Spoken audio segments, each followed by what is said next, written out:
Franchement, si la Camille de la saison 1 m'avait dit ce qu'il est en train de se passer dans ma vie à l'aube de la saison 3, je l'aurais vraiment pas cru.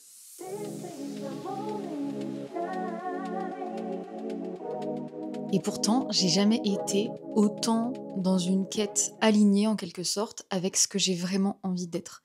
J'ai vraiment l'impression de me découvrir, de me construire aussi et finalement de changer peut-être un petit peu aussi qui je suis. En fait, il y a plein de choses que je pensais ancrées à jamais, que je pensais qui feraient partie de ma personnalité, de ma façon d'être. Finalement, j'ai envie de dire jusqu'à ce que je meure. Mais aujourd'hui, il y a des choses qui bougent et c'est plutôt intriguant. Ce qui m'amène à me poser une question un peu plus grande. Je me demande fondamentalement, c'est quoi ma place finalement dans ce monde? Où est-ce que je serais le mieux? Et surtout, où est-ce que j'ai envie d'être? Et pour me poser cette question, j'aime bien regarder ce qui se passait au tout début de l'année 2025, donc on va dire au 1er janvier 2025. Et il y a vraiment beaucoup, beaucoup de choses qui ont changé, bien plus que ce que j'imaginais.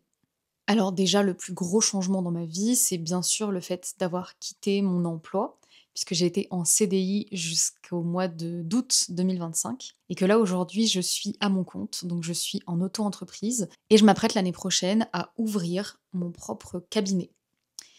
Oui, c'est énorme, c'est un changement drastique. Je passe d'un poste où globalement on me disait à peu près ce que je devais faire, j'avais pas grand-chose à me soucier après 17 heures, à un travail où je vais être absolument responsable de tout ce qui se passe dans ma vie. Mais ça me fait vraiment plaisir. Je suis vraiment contente d'être un petit peu plus actrice de ma vie et aussi d'avoir plus d'autonomie puisque c'est quelque chose que j'aime et que je recherche beaucoup. Mais ça déjà, ça fait un changement autant dans mon quotidien que dans la façon dont je vais devoir gérer mon nouvel emploi puisque c'est moi qui vais devoir faire absolument tout. Et ça, même si, quand j'étais petite, je me disais toujours que j'aurais jamais un travail de bureau. Bon, oups, j'ai un petit peu failli à la mission. Mais je m'étais jamais vraiment dit que je changerais de travail aussi rapidement. Mais là, j'ai une opportunité professionnelle qui se représentera pas 2 fois, donc j'y vais, c'est le moment. J'ai décidé d'essayer, j'ai décidé de prendre un gros risque. Parce que oui, c'est pas du tout mon style de prendre des risques, et encore moins dans le travail, en étant sortie d'un CDI. Donc plutôt, on va dire la solution stable. Un gros changement aussi dans ma vie quand même, c'était qu'au 1er janvier 2025, j'étais dans une relation longue et qu'aujourd'hui je ne suis plus dans cette relation. Ce qui a entraîné une autre chose, c'est que j'habitais donc dans un appart avec du coup mon ex-copain et qu'en fait après, la douleur on va dire était quand même assez importante et j'ai décidé de retourner vivre chez ma mère. Donc pareil, à 26 ans, jamais j'aurais pensé revenir. Mais après j'ai la chance d'avoir une famille avec laquelle je m'entends extrêmement bien.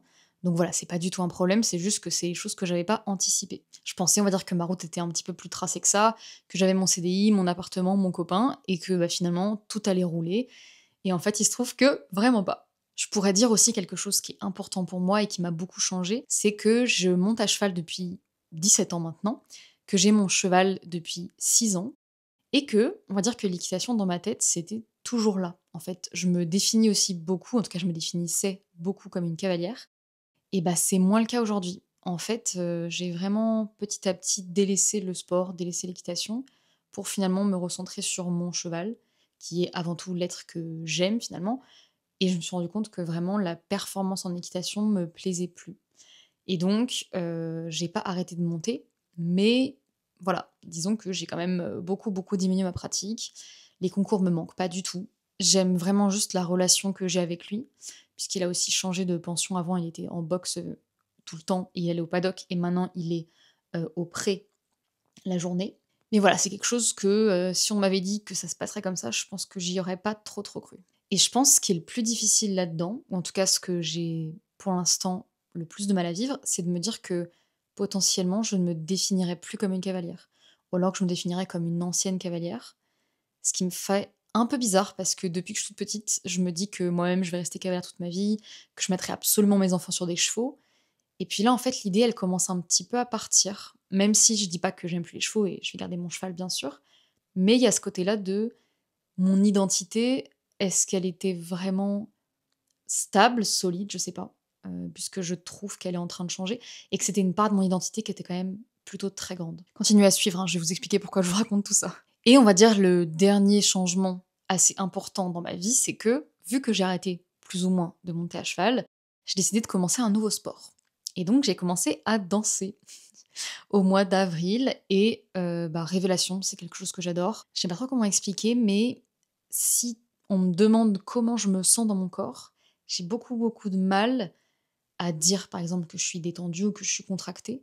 Un peu comme si j'étais dans un espèce de vaisseau, hem, c'est un peu bizarre à dire, mais je suis assez souvent en pilote automatique, notamment avec mon corps et c'est quelque chose finalement dont je sens que je suis en train de sortir. Alors, ce qui est plutôt très, très bien puisque il y a des moments où je pouvais avoir l'impression d'être un peu en prison dans mon corps, où c'était quelque chose qui m'empêchait finalement de vivre correctement. Enfin, c'est un peu bizarre à dire, mais parfois je sentais que j'avais vraiment énormément d'énergie, mais que j'arrivais pas du tout à la sortir.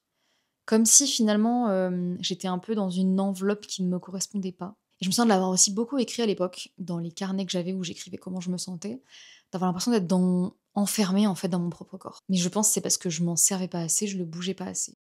Et là, je me rends compte qu'avec la danse, à la fois sur le côté bouger son corps, faire du sport, il y a aussi bien sûr la dimension artistique, la dimension créative qui est très présente et qui en fait me permet de lâcher, de vraiment finalement m'exprimer différemment, quelque chose que j'avais pas du tout anticipé, puisqu'il m'est arrivé parfois en dansant d'avoir presque les larmes aux yeux tellement j'avais lâché quelque chose, mais je savais pas vraiment quoi. Et c'est vrai que ça, si je me l'étais dit au début de l'année, que j'aurais osé prendre des cours de danse et que j'adore ça, et que ça m'a permis de sortir des émotions que je connaissais pas, ouais, je pense que j'y aurais pas trop cru. Et donc tous ces changements me plaisent.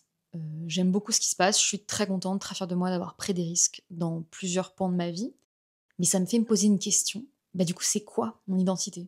Est-ce que je suis fondamentalement à l'intérieur de moi une cavalière qui avait du mal un peu à exprimer ses émotions, qui avait une vie stable? Ou est-ce que je suis, et je suis en train de devenir surtout, une personne qui a besoin d'un petit peu plus d'autonomie, plus de créativité, un peu plus de liberté finalement?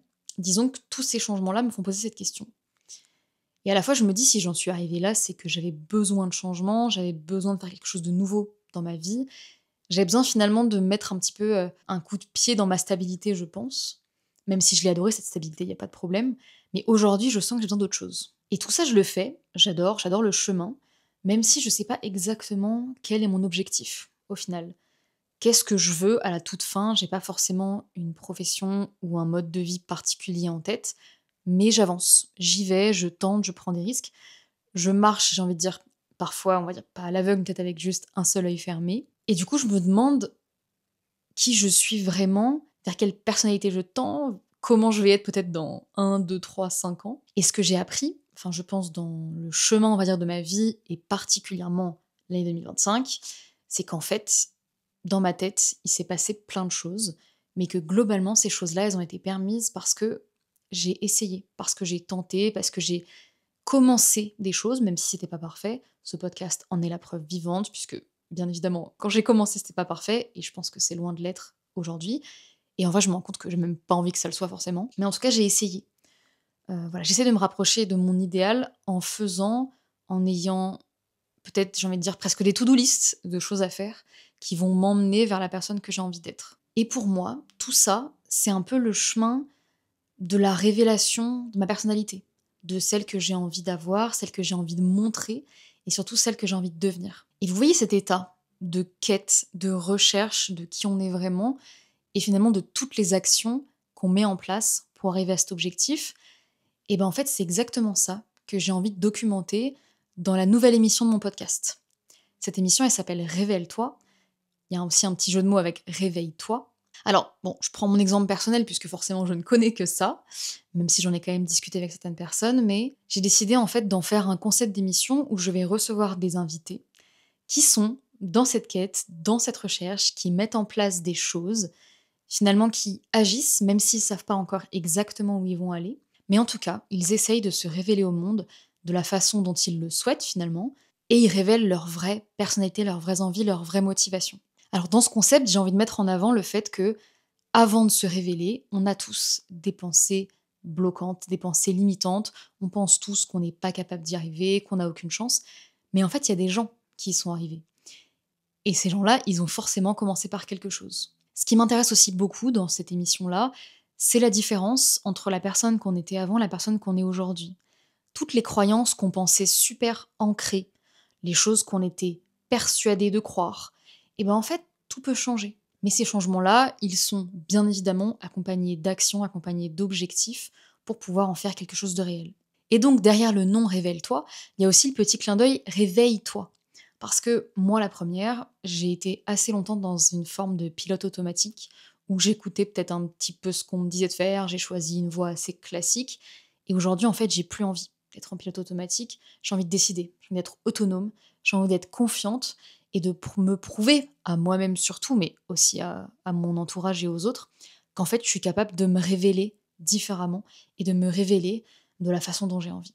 Alors, cette phrase peut paraître un peu bateau, mais on n'a qu'une vie, et pour moi, il faut la vivre révélée et réveillée. Je suis ravie donc de vous proposer ce nouveau concept d'émission qui sera diffusé une fois par mois sur la chaîne du coup Camconf Podcast. J'espère qu'elle vous plaira. Et puis voilà, on lance la saison 3, c'est parti. J'espère que vous allez aimer aussi ma nouvelle direction artistique, ma ligne édito, je sais pas trop comment appeler ça. Merci à toutes les personnes qui me soutiennent tout le temps, même cette année, puisque j'ai quand même pas mal arrêté de podcast. Ah mais oui, tiens, j'ai oublié de dire que depuis le 1er janvier 2025, je n'ai pas posté un seul épisode. Oui, j'ai beaucoup posté l'année dernière. J'ai été assez productive sur septembre-décembre 2024. Mais on va dire que mon travail précédent m'aidait, enfin, en tout cas, j'avais du mal à gérer avec le travail plus le podcast. Donc j'ai préféré arrêter pour me poser sur ce que j'avais envie de faire. Et aujourd'hui, je pense que j'ai vraiment trouvé la ligne édito qui me va. Voilà, alors bien sûr, je vais continuer de parler de psychologie dans des épisodes, j'ai envie de dire presque face caméra. Mais voilà, il y a cette émission qui va s'ajouter à la chaîne, au podcast. J'espère qu'elle vous plaira. Voilà, je vous dis bye bye.